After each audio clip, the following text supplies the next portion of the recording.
నమస్తే. ఆంధ్రప్రదేశ్లో ఇప్పుడు ఒక రకమైన ట్రోలింగ్ నడుస్తుంది. రూపాయికి ఏమొస్తుంది?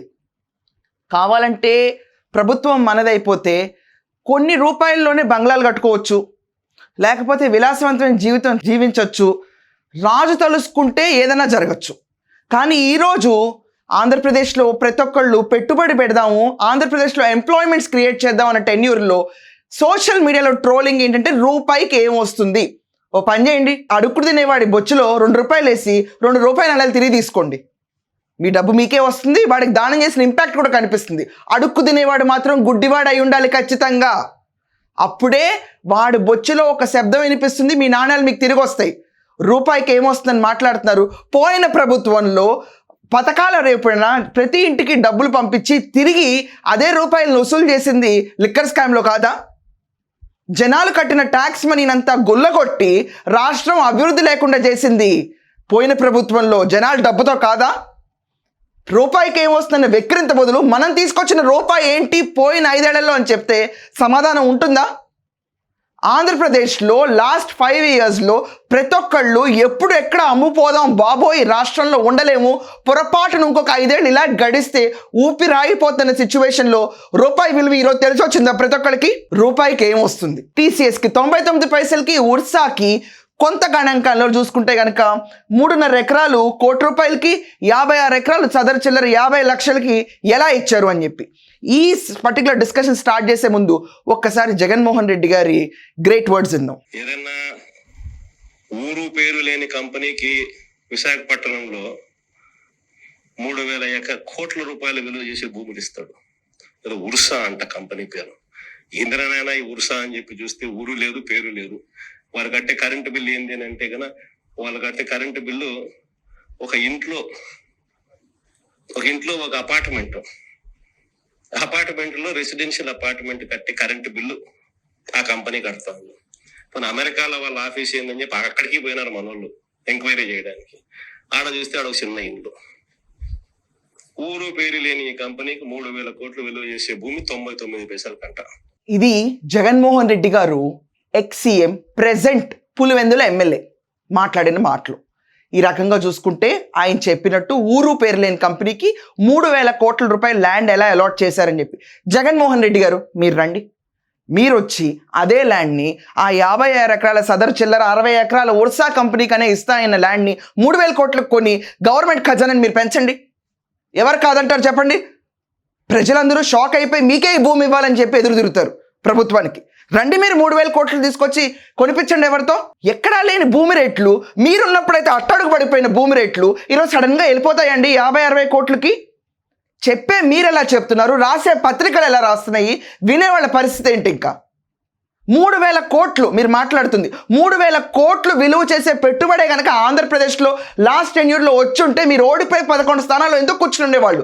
3,000 కోట్లు వర్త్ పెట్టుబడే కనుక మీరు తీసుకొచ్చి ఉంటే కనుక అంత భూమి ధరలు ఆంధ్రప్రదేశ్కు ఉండి అంత కొనే కెపాసిటీ ఇండివిజువల్కి ఉండుంటే ఆంధ్రప్రదేశ్ ఈరోజు దిక్కుమాలిన పరిస్థితుల్లో ఎందుకు ఉండేది? ఒక్కసారి ఆలోచిస్తే ఈరోజు ఆంధ్రప్రదేశ్లో పెట్టుబడి పెడదాం వచ్చిన వాళ్ళందరూ భయపడాల్సింది వాళ్ళ టార్గెట్స్ రీచ్ అవుతామా అని కాదండి.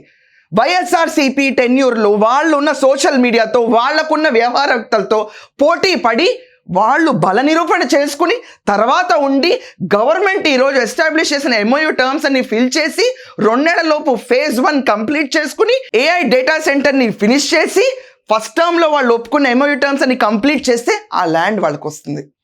వాళ్ళు ప్రామిస్ చేసిన ఉద్యోగాలు కూడా ఇవ్వాలి. 2 నెలల్లో ఇలాంటి టెన్యూర్డ్ వర్క్ జరగకపోతే ఎంఓయూలో ఆ ల్యాండ్ కూడా వాళ్ళకి వెళ్ళదు. పిచ్చి ప్రచారాలు. ఉర్సా అన్న కంపెనీకి ల్యాండ్ అగ్రిమెంట్ అయిపోయింది, సేల్ డీడ్ అయిపోయిందని.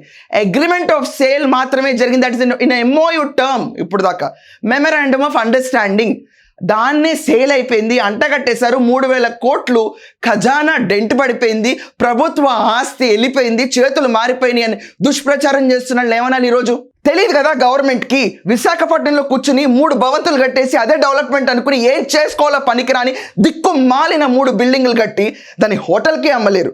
దాన్ని ఏం చేయాలండి? టూరిజం చూపించాలా? ఓ పోయిన టెన్యూర్లో ఒక కమోడ్ 50 లక్షలు ఉంటుంది, ఒక స్పా సెంటర్ 30 లక్షలు ఉంటుంది, కూర్చునే టేబుల్ ఒక 50 లక్షలు ఉంటుంది, ఫ్యాన్లు మీరు ఎప్పుడు జీవితంలో చూడరు, ఎంత ఖర్చు ఉంటాయని చెప్పి చూపించడానికి మ్యూజియం అది. అదే నా నవరత్నాల గుడ. వాటి మీద మాత్రం 100 కోట్లు ఖర్చు పెట్టినా జనాలు నోరు మూసి కూర్చోవాలి. 3 భవంతులు మాత్రమే ఎందుకు నిర్మించారు? లాజిక్ అర్థం కదా జనాలకి. అక్కడ మాత్రం ఏ లెక్క రాదు. 3,000 కోట్లు ల్యాండ్ విలువే ఉండుంటే ఈ పార్టీకి జగన్మోహన్ రెడ్డి గారు you would have continued as CM now. ఎవ్వరు మిమ్మల్ని తీసేవాళ్ళు కాదు. ఆంధ్రప్రదేశ్ ఈ రోజు చాలా అట్టడుగు స్థానంలోకి వెళ్తుంది. ఏ రంగంలోనూ పుంజుకోలేకపోతుంది. పెట్టుబడిదారులు ఆంధ్రప్రదేశ్కి ఈరోజు ఉర్సా ఎగ్జాంపుల్ చూసినది ఎవరైనా రాగలుగుతారా? ఉర్సా కంపెనీ పెట్టి 2 నెలలే అయింది. దీని కరెంట్ బిల్ ఒక ఇంట్లో ఉంది. మన వాళ్ళు వెళ్ళి దాని గురించి కనుక్కున్నారు. అమెరికాలో వాళ్ళ గురించి వ్యవహరించారు.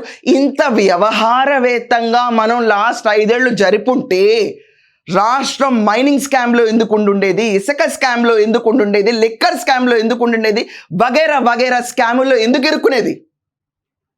మాట పంపించి ఒక ఎలక్ట్రిసిటీ బిల్ ఎంత, అమెరికాలో వాళ్ళ ఆఫీస్ ఎంత, ఉర్సా కంపెనీ కెపాసిటీ ఏంటి, ఏళ్ళకి తీసుకొచ్చేసి విశాఖపట్నం నుంచి దూరంగా ఉన్న 56 ఎకరాలు కట్టబెడితే ఎకరం 50 కోట్లు అని చెప్పిన జగన్మోహన్ రెడ్డి గారు, మీరు మాట్లాడండి. ఈ స్కామ్లన్నీ మీరు ఇలాగే మనుషుల్ని పంపించి కనుక్కుని ఉంటే డిపార్ట్మెంట్లో మీరెందుకు ఓడిపోయేవాళ్ళు? దీనికి సమాధానం ఉందా? కంపెనీ 2 నెలలైతే ఏమండి, లేకపోతే నెల రోజులైతే ఏమండి, ఫేస్బుక్ ఎలా డెవలప్ అయింది, చాట్ జీపీటీ ఎలా డెవలప్ అయింది, మైక్రోసాఫ్ట్ కంపెనీ ఎలా డెవలప్ అయింది, especially in AI or IT industry ఎంత టైం పడుతుంది ఒక కంపెనీ డెవలప్ అవడానికి? లుల్లు మాల్ని లిల్లీ మాల్ అని చెప్పి అవహేళనగా మాట్లాడుతున్నారు. ఏదెక్కడ రాజకీయం అండి? నాకు అర్థం కాదు. ఒక మాల్ వస్తే దాంతో ఎంప్లాయ్మెంట్ వస్తుంది, స్టేట్ ట్యాక్సెస్ పెరుగుతాయి, ఖజానా పెరుగుతుంది, రెవెన్యూ మోడల్.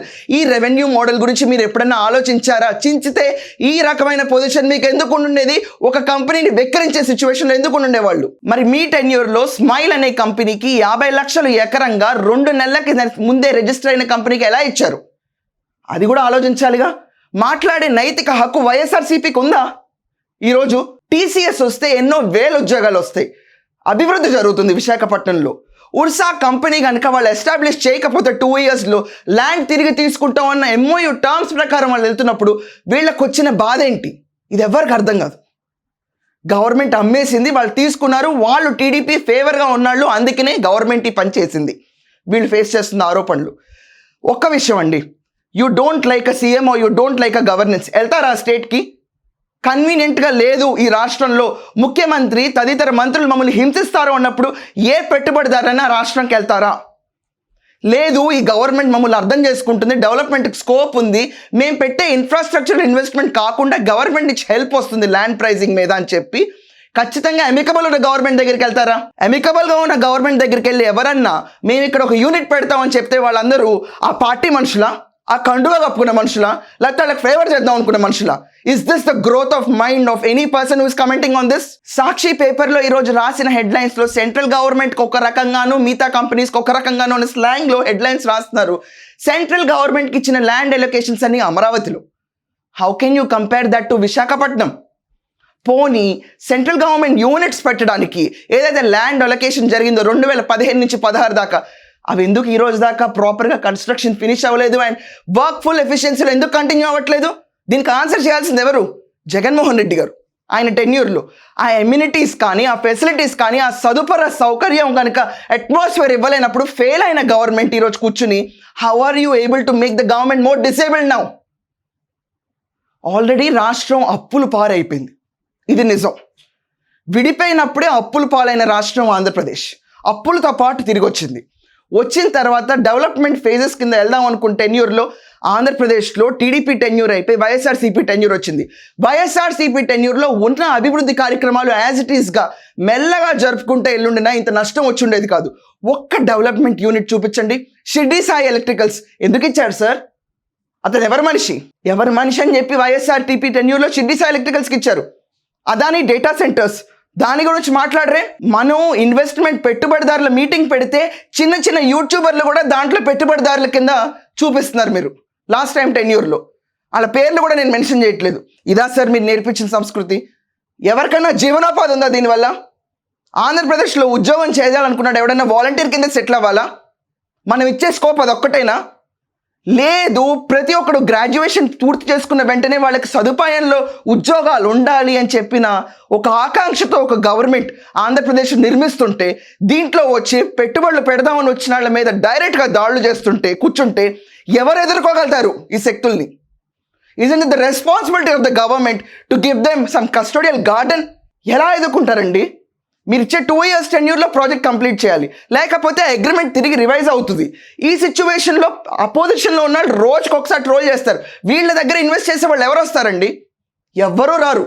అంతంత మాత్రంగా ఉన్న రాష్ట్రం పైన భరోసా మళ్ళొక్కసారి నిలబడాలంటే ఇలాంటి దాడులను ఆపించడం టీడీపీ రెస్పాన్సిబిలిటీ. ఈరోజు ప్రతి ఒక్కళ్ళు వచ్చే కంపెనీని వాళ్ళని అవహేళన చేస్తా ఉర్సా, ఉర్సి, లుల్లు, లిల్లీ అని చెప్పి పిచ్చి పిచ్చి పేర్లతో పలుకుతున్నప్పుడు వాళ్ళ కంపెనీస్ క్రెడిబిలిటీ ఈ స్టేట్లో పెడితే ఇంతేనా అని ప్రూవ్ అవ్వదా సొసైటీలో? ప్రతి ఒక్కళ్ళు బాధ్యతారహితంగా మాట్లాడితే ఇన్వెస్టర్స్ అనే వాళ్ళు ఆంధ్రప్రదేశ్ తలుపులు తడతారా? ఎంతసేపు అప్పులు తెచ్చుకుంటా రాష్ట్రం డెవలప్ చేసుకుంటామా? లేకపోతే సెల్ఫ్ సఫిషియెంట్ స్టేట్ ఎన్నాళ్ళకు అవుతుంది ఆంధ్రప్రదేశ్ ఈ మోడ్లో ఉంటే? కక్షా రాజకీయాలు పెంచుకుంటూ పోతా ఉంటే Andhra Pradesh will it see the lime light ever? ఈరోజు మొదలైన ఉర్సా, లుల్లు మాల్ గురించి, టీసీఎస్ గురించి జరిగే హడావిడి రేపు కొన్ని వందల కంపెనీలు ఆంధ్రప్రదేశ్లో పెట్టుబడికి వచ్చినప్పుడు, జీవనోపాధి కల్పించడానికి చాలామందికి ఎంప్లాయ్మెంట్ స్కోప్ పెరుగుతున్నప్పుడు ఎవరు ఆపగలుగుతారు? అనేనోళ్ళు ఇవే కదా. ప్రతి ఒక్కళ్ళు ఆలోచించాలి విజ్ఞతగా. సంక్షేమ పథకాల ద్వారానే రాష్ట్రం రన్ అవ్వదు. సంక్షేమ పథకాలని మన సైకిల్ పూర్తి చేయాలంటే అభివృద్ధి, employment zone, development of the state, వనరులు అన్నీ కావాలి.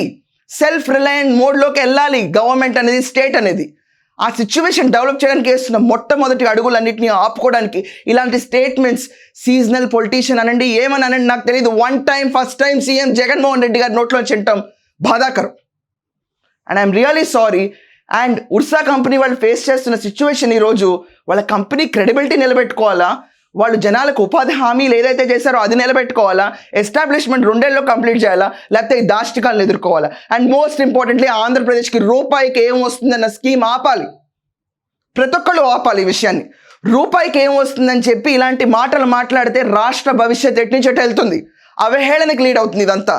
రూపాయికి ఏమీ రాదు, కానీ పథకాల రూపాయినా ఇంకోటి జేబులో వేసి ఆ జబ్బుల్ని మళ్ళీ తీసుకుని వైట్గా కన్వర్ట్ చేసుకున్న గొప్ప మేధావులు అయితే ఆంధ్రప్రదేశ్లో ఇప్పుడు లేరని ప్రజలందరూ విశ్వసిస్తున్నారు.